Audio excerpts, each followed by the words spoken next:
When the Galactic Council first contacted Earth, they were horrified. Humans, frail, soft-skinned primates, lived on what they classified as a death world, a planet so violent, toxic, and unstable that no other Council species could have survived its infancy there. Earth was filed under Extreme Hazard, Tier 10. Naturally, they assumed humanity must be on the verge of extinction. So, in their benevolent wisdom, the Council decided to protect us. They sent a fleet of guardian envoys, towering insectoids, armored reptilians, and radiant energy beings to safeguard humanity from the dangers of the cosmos. They landed on Earth in the middle of a joint military exercise. Thousands of soldiers, tanks, and aircraft stared up at the alien vessels descending through the clouds. A shimmering figure stepped forward and announced in a tone of utmost seriousness, "We come to protect your fragile kind from the galaxy's dangers. You will not be harmed." General Carter blinked, turned to his radio operator, and whispered, "Fragile. Did he just call us fragile?" What followed was an awkward exchange of cultural misunderstandings.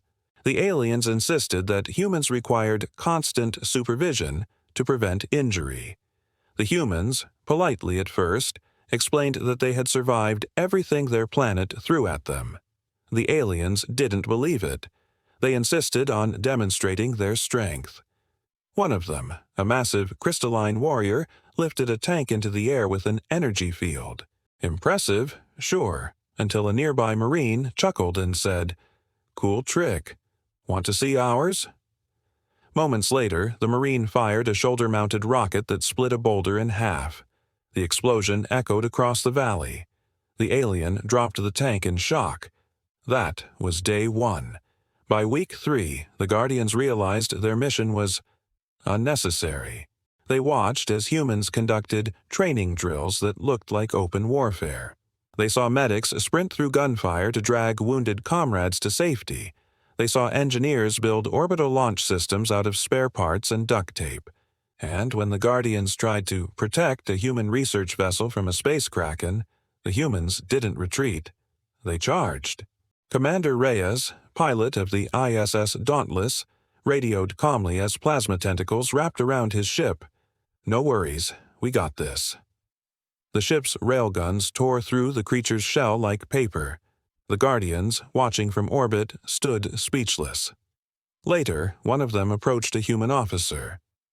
"You said you were explorers, not warriors." "We are," she said. "We explore everything, including trouble." Over time, the Guardians stopped trying to protect us and started taking notes. They marveled at our contradictions, our ability to laugh in danger, to cry for strangers, to build art in the ruins of war.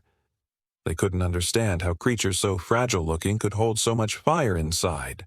One day, an alien scholar asked a veteran, "Why do you risk yourselves for others so easily?" The soldier smiled, "Because if we don't, who will?"